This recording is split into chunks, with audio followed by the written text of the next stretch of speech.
Hi everyone, welcome back to my YouTube channel SK Tech. In today's video, we are going to discuss about the typecasting.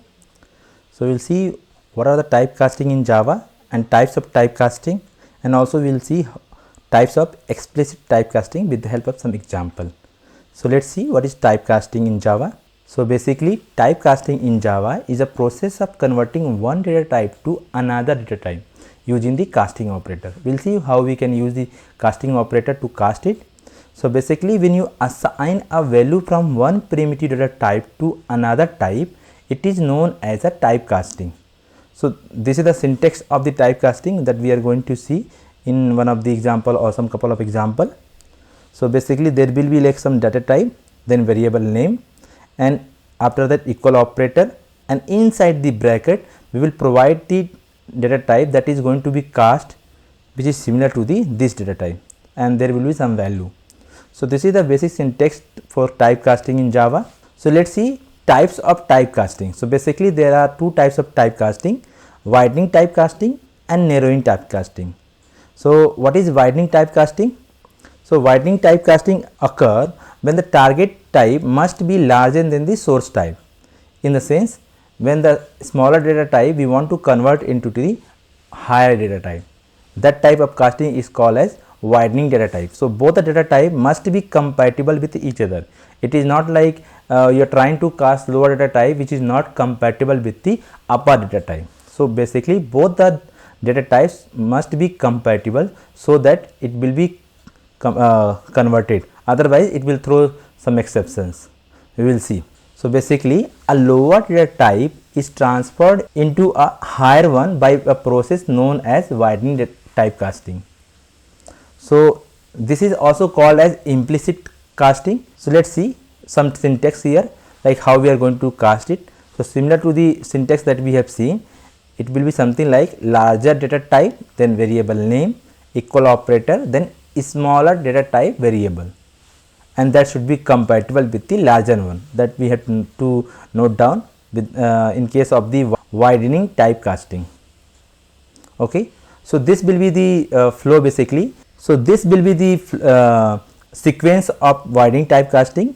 If you want to typecast from byte to short, and then short to int, then int to long, and then long to float, and then float to double.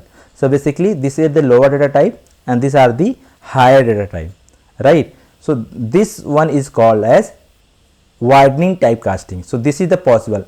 So we will see with the help of the example also. So just remember that this is the increasing order of the in case of widening typecasting. So let's take an example. Let's say we have a class SK Tech and we have an integer data type. Let's say we have value, some value like 10. Okay, and in case of widening type, we want to convert into the long, because as per the sequence, if you see where it is reside like upper side, right? Int is a lower side and long is a upper side. So basically, we want to convert into int to long. So that is possible, that is doable, right? So how we can do it? We will provide like long and then variable. So this is nothing but the data type, then variable name, equal operator, and then variable, that is the lower type variable, right? So here it is going to convert into long. And again, let's say we want to convert like integer to double. So this is also doable. Why? Because as per the syntax, int is residing lower side and double is residing upper side.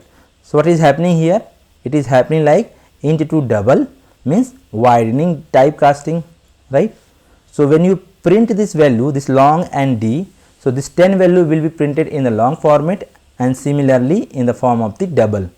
So when you run this program, you will see the output something like this. So this first one is the integer type, which was the input value, and when we have converted into the long, it is going to print the same, because long also will print as the same only. But in case of double, it will be printed like 10.0, right? This is the format of double type. So this is the one of the example where we can achieve widening typecasting, where we are converting like lower data type to higher data type. Now let's see another type of the casting, that is narrow typecasting. Narrow typecasting in the sense it's like reverse in the order of the widening type. So basically, the process of downsizing the bigger data type into a smaller one is known as narrowing typecasting, similar to the widening casting. So casting up or explicit typecasting are other name that we can use for narrow type. This is also called as like explicit typecasting or casting up. And also it does not just happen by itself, we need to do it. So if you see in the case of the widening, what we are doing here, we are simply assigning this variable value into the long, and automatically this lower type data is converted into the higher type. So basically it does not happen by itself. Like in case of the widening typecasting, it was happening automatically. We are simply assigning the lower data type into the higher data type, and automatically it was converting. But in case of narrow typecasting, we need to provide some explicit information, then only it is going to happen. So if we don't explicitly do that, compiler may throw some exception. We will see how. So narrowing typecasting is unsafe because there might be losses of some data. Let's say we want to convert some double type data to integer type data. So basically double type data can hold like some after decimal value also, right, like 10.15, and when we are converting into the primitive types, so it will be give the 10 only, and after the dot or after the decimal value it will skip it. So there might be chance that in case of narrowing typecasting there will be data loss also, right. So you have to make sure that what types of data that we are converting, what are types of value it is holding. So that's why we are saying like narrowing typecasting is unsafe because data loss might happen. Okay, so let's see the syntax. So here if you see the syntax of the narrow typecasting, so basically we need to provide the smaller data type and then variable name equal operator inside the braces. What we need to provide is smaller data type. So here we are doing extra things, and then larger data type. So basically this extra thing is required in case of the narrow typecasting. In case of widening typecasting, it was not required, right? It was simply we are assigning the variable value. So the flow would be something like this. So we can convert like double to float, float to long, long to int, int to short, and short to byte. So this called as a narrow typecasting, and here we need to provide this extra information. So let's take an example and understand. So let's say we have a double type variable I and some value like double value, so 100.245, right, and we want to do like narrow typecasting. So how we can do? We need to provide the narrow type variable value, so sort j equal to, and here we need to provide the same sort type. This is the important thing in case of the narrow typecasting, and then we need to provide this variable, and then it will automatically, this double value will be converted into the sort. And let's say we have this I value and we want to convert, means this double value, and we want to convert into the int. So that is also possible as per this flow, because double is residing in the upper side, or you can say lower side, and byte is residing in the upper side.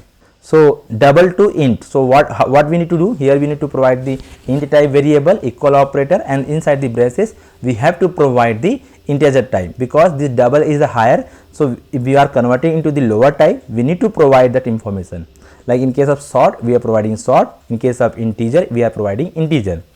And let's say if we are printing this all three variable like I, j, and k, if you run this program, what it is going to print. So if you see original value before casting, what it is printing, it is printing this variable value, but after casting to sort, what it is printing 100, and after casting to integer, it is printing 100 only, because the format of printing the integer, sort, and byte value is same, right? But here if you see this, after the decimal value, after this dot 245, data is not printing here. So that's what we are saying, like this can be unsafe operation, there might be a data loss. So this data is lost. So we need to make sure that if we are doing the narrow typecasting, we need to sure that there is no data loss, or if we are okay with the data loss. Both thing we need to consider it while doing the narrow typecasting. So this is all about the narrow typecasting. Now let's say types of explicit casting. So there are basically two types. One is like explicit upcasting and explicit downcasting. Explicit in the sense we need to do it. We need to do some operation and we need to provide some information to do the casting, either in the upside or in the downside. Upside in the sense from lower data type to higher data type, or downside in the sense from higher data type to lower side. So let's see one by one. First is like explicit upcasting. So what is explicit upcasting?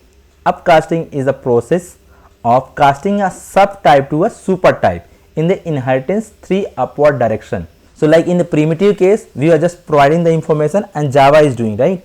But in case of inheritance concept, there might be a superclass, subclass. In that kinds of scenario, we can do like explicit casting. If you want to cast like a parent type to the child type, a child type to the child type, so that kinds of casting is possible with the explicit upcasting or downcasting.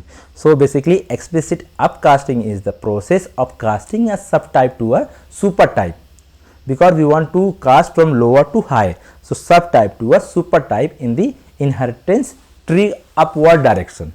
Like subtype will be decided lower direction and supertype will be available in the upper direction, right? That's why we are saying inheritance tree upward direction. So let's see. So when a subclass object is referenced by a superclass reference variable, it means that automatic process is triggered without any further effort. How? So let's take an example.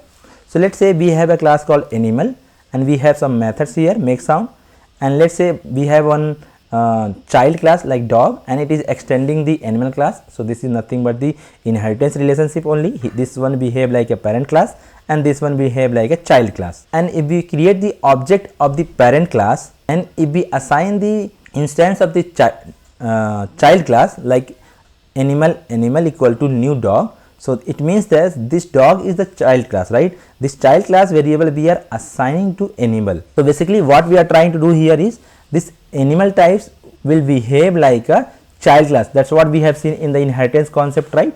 So here is nothing but we are doing upcasting. So basically subtypes we are assigning to the super type. This is called upcasting. And using this variable, if you call this make sound method, which method is going to call? Basically it is going to call the child class, because we have already typecasted to lower to higher, means subtype to super. So this super will behave like a subtype only. So this is the example of the explicit upcasting, because we are only doing it. The Java don't know what is animal class, what is dog class, right? We have only created the animal class, we have created the dog class, we have established the relationship between these two classes like using the inheritance concept, dog extends animal. So here we are doing explicitly dog to animal class, means subtype to super class. So this is called upcasting. So if you run this program, it is going to print like dog barks. So where this is coming? This is coming from the subclass only, right? Here this make sound method is available here also and here also, but this implementation is printing because animal class we have typecasted to dog type. So this animal is behaving like a dog type only, like how we have converted from integer to double.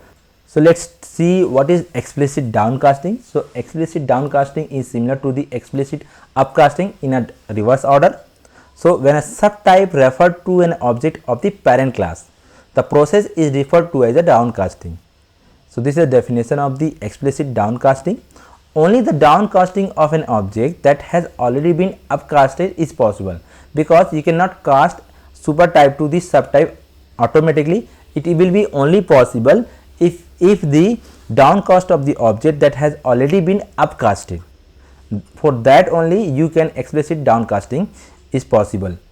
We'll see with the help of the example, then it will be more clear. So let's say we have an animal class and we have a eat method, and again we have a child class that is cat and extending the animal class, and we have another method called meow. Now if you create the object of the animal and if you assign the subtype to the animal type, so this animal behave like a cat type, right? So here what is happening? Here upcasting is already done because this subtypes we are assigning to the super type. So this is called upcasting. That's what we have seen in our previous slide, right? Now if we want to convert this animal type again into the cat type, so explicit downcasting, in the sense this object was behaving like a cat. Now this animal is what? Is the super type, and this super type was behaving like a subtype. Now this super type we want to convert into this subtype. So this is only possible if it was already upcasted. If let's say this code was not there and you are trying to do animal to cat type, that time Java will throw some exception. So that's why we are saying like explicit downcasting is possible only if upcast is already done. So in this case, animal equal to new cat, here upcasting is already done. Now this animal is behave like a cat, so this animal is possible to downcast to the cat type only. So this animal we can downcast, and again since it is the downcast similar to the narrow casting, we need to provide some extra information. So we want to convert this animal to the cat type. So cat equal to, here we need to provide the same type, cat type. So now this cat, using this cat object we can call this method. So if you run this program, it is going to print like animal is eating in the first case, and in the second case it is going to say like cat is meowing. So that is like explicit downcasting. So just remember that explicit downcasting is possible only if upcasting is already done.